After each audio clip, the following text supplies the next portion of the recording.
I think that, I think that one of the things I learned about giving a TED Talk against TED Talks is that there's a lot of people who think that TED is inadequate, and a lot of people who came out of the woodworks to say, thank God somebody finally said this. And I don't think it's because people have I don't think it's because people don't want there to be an open and myself particularly don't want there to be an open and public and robust and easy to participate in kind of discussion about technology and economics and design and these kinds of things, but precisely because we do want there to be a robust public discussion, that the inadequacies of the TED platform, the TED format, are that much more apparent and that much more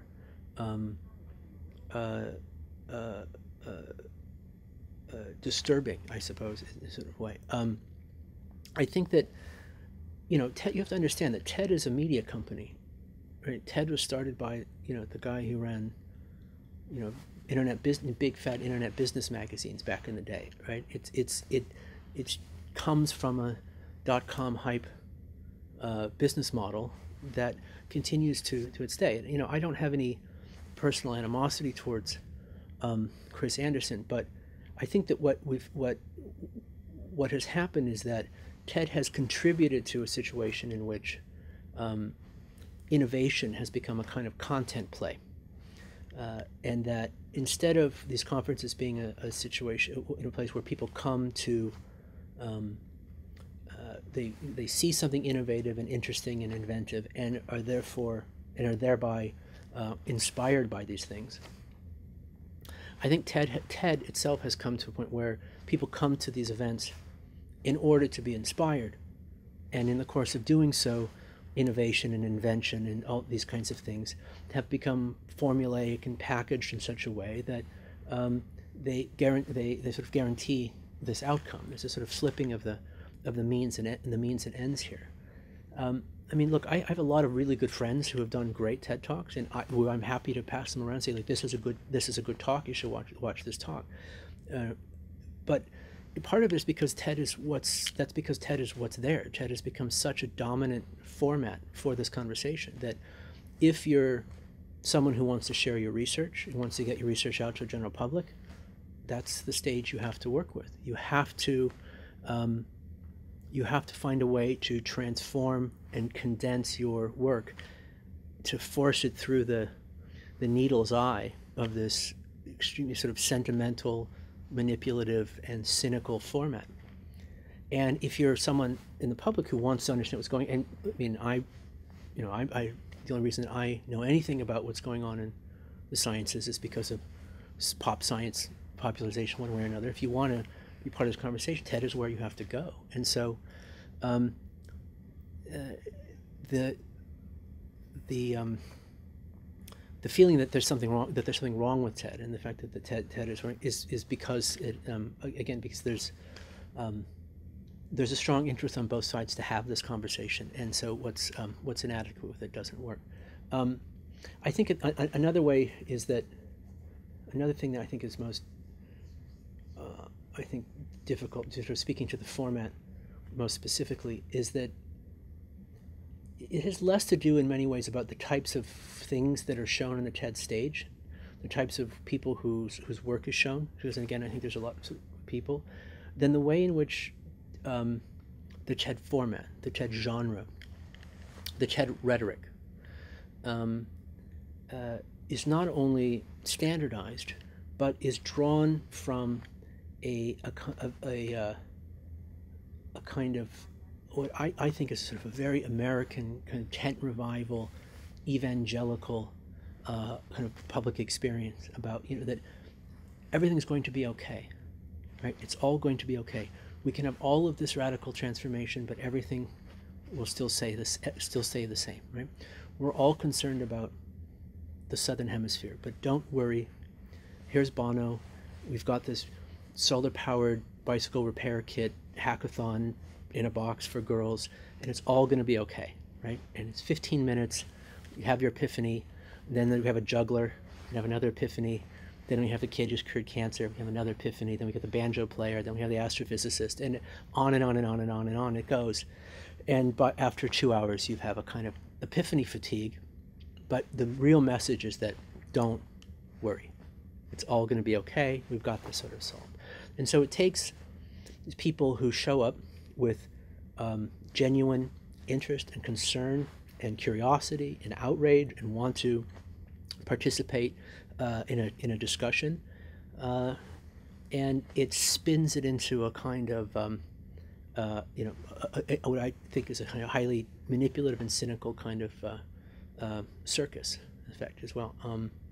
And so we need something better than this, because the problems that we have to deal with, the issues around what kind of technological culture we want, what kind of and so forth, demand a much more robust and considered conversation. And we need more people to be part of that. And I think TED actually prevents public participation. Yeah.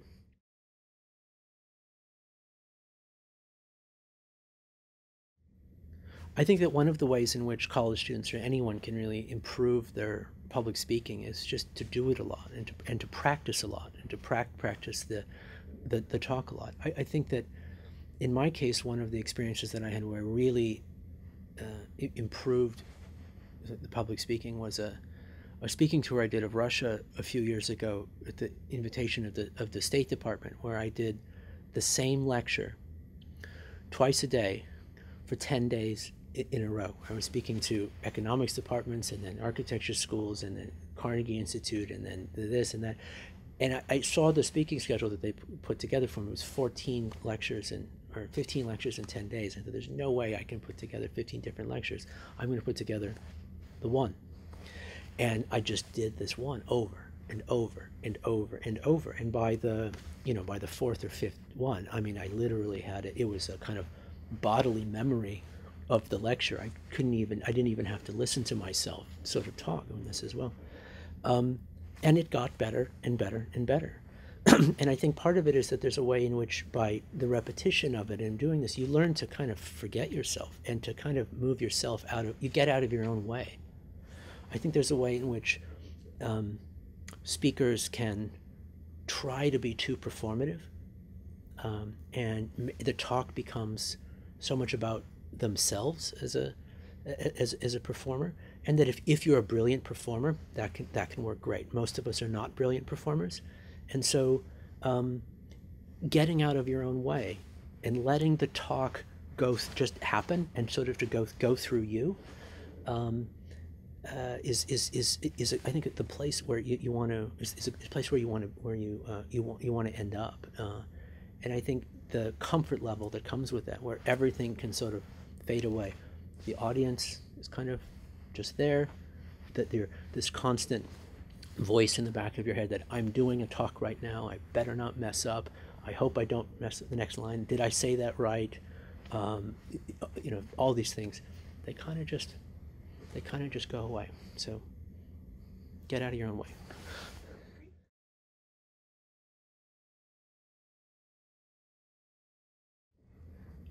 The advice that I would give to students who are graduating is, don't wait on a job. The way in which the University of California, the whole university system was set up for the most part, was we're going to train our best and brightest, the young people, in the basic skills that they will need for the jobs that they will need to enter into to continue the self-replication of the post-industrial economy.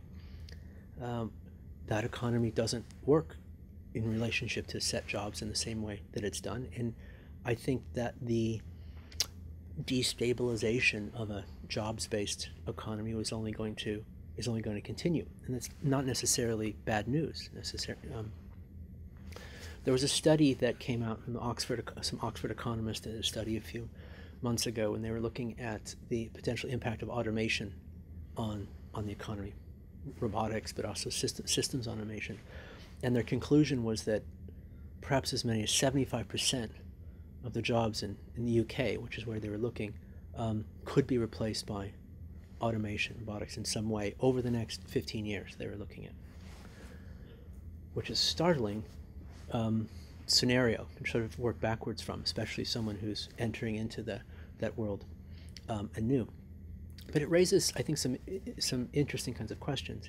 If we take just hypothetically their 75% unemployment figure and work backwards from it, you know, the idea of a society in which people don't have to work, in which food and shelter and on the basics of life appear automatically in some way, that they produce themselves, and that we are relieved from the daily burden and drudgery of subsistence, going back to the Greeks and through all of the modern political theories, a kind of criteria for utopia.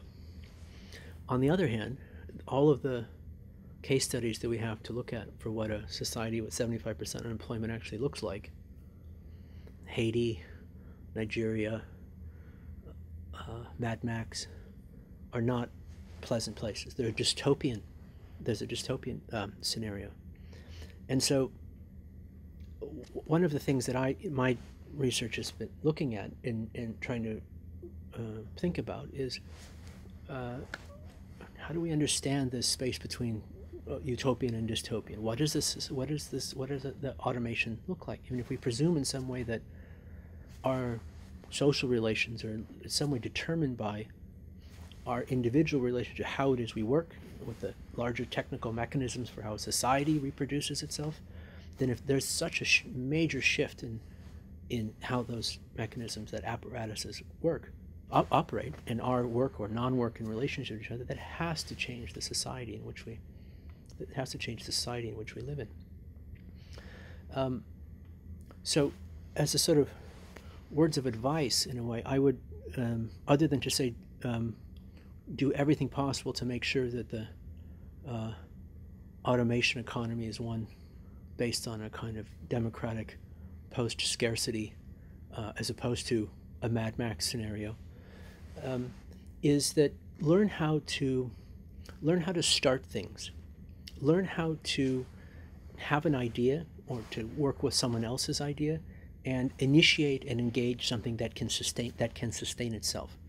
And sustain itself can mean a lot of different things. It can be sustain itself economically, sustain itself ecologically, sustain itself as an idea, but something that can actually something that can persist, that draws other people into it, that draws other people's interest and time and capital into it. And because I think in a lot of ways that's what jobs over the next 25, 30, 50 years are going to look like. Our relationship to economic systems is going to be much more like, less like our relationship to markets or states, and more like our relationship to platforms, in that there are given a given set of arrangements, and that you have the ability to enter into and make use of those in particular kinds of ways. I suppose that would include, you know, a kind of entrepreneurialism in ways, but that's not really the whole story here. Part of it also then I think has to do with understanding how to collaborate. That it's not all about you, it's not about a kind of startup, but understand how to work with people that are have very different kind of skill sets than you, very different kind of cultural background, geographic location, and so forth, and how to enroll them in this thing that you've created, and to allow them to enroll you at the same time. I think in a way those are the sorts of situations that we need to be, you know, that we need to do a better job training people for, and they need to do a better job preparing themselves for, or another. You know, there's sort of basic bromides about learn to code, learn how to understand, sort of basic literacy in software, which are all true, but I don't think any more true than the importance of learning any other kind of language. You know, learn learn other languages, and I don't mean literally just natural languages, but other cultural languages, technical languages, languages of life. Travel, by all means. The basic sort of thing when you get out of school, go places and things to do is still true, and it's just as much true for exactly these reasons. Don't assume that the country that you grew up in is the country that you're going to be spending the most of your life in, because it very well might not be. Don't assume that you're going to spend most of your life in any country, for that matter. Don't assume that your basic sense of identity and citizenship and location is going to be tied to any one particular place, because there's really no. It's also sort of unlikely in the same way. But and again, to this question of the automation, I think the transformations that these economists are talking about are real. I think that there are ones that will be much more disruptive of our normal way of doing things than we may anticipate, but that there's no automatic outcome. There's no guarantee that things will go this way or things will go that way, or that they'll configure themselves in this way or they'll configure themselves in that way. They always need to be, it'll be people who actually, the decisions that people make, the designs that people make at an object level, at a systems level, will be the things that actually determine those kinds of outcomes. And so that's, we need to roll up our sleeves and enter into these questions. I think it's our job is to make sure that the students are at least being presented with the right questions and with the right problems. And it's less about, here are the problems that we already know how to solve, that you might learn in an introduction to an engineering class, but here are the problems that we have no idea how to solve. The best we can do is to try to set them up for you in such a way that you might understand them better, because college degrees don't really matter in a post-apocalyptic wastelands. So we need to make sure this doesn't happen. But as I said at this conference previously which I spoke, that you had organized, I think that one of the I think that generation to generation, one of the most important types of pedagogy that can be imparted from one generation to another is a sense of time and a sense of location. And this has always sort of been the case, where the elders try to explain the cosmos to the young ones, so they know that there's turtles all the way down, or that there's a crystalline sphere over the heavens, or something like this. But a sense of location and both in when and the where is absolutely fundamental. And just in my lifetime, since I was in college, the amount that we know about the shape and duration and complexity of the universe is arguably more, from the Hubble and the rest of this, and is arguably more or as much as we learned the entire thousands of years before then. Right? We know how old the universe is. We know how big the universe is. We know that most of it's made of dark matter and dark energy, which we had no idea, that this was the case in any sort of way as well. One of the most interesting books I read last year was a history of geologic time and the discovery of geologic time. For most of our existence, we presume the Earth was thousands of years old. So forth. It was really only in the 19th century that the idea that it's not thousands, it's millions. It's not even millions. It's billions of years old. Began to sort of slowly crack our heads open, and to give us a more accurate and disenchanted sense of time. And it's really only perhaps in the last few decades, that we've had a similar kind of disenchantment of our sense of space. But I think with both of these disenchantments, that our sense of human time and historical time is pathetically small, and that our sense of human space geometric space is pathetically small, that perhaps another kind of enchantment comes along with this, in a sense of a space of possibility and understanding of our location in that regard. So, and anyway, robots and deep time. That's the basic idea. Okay.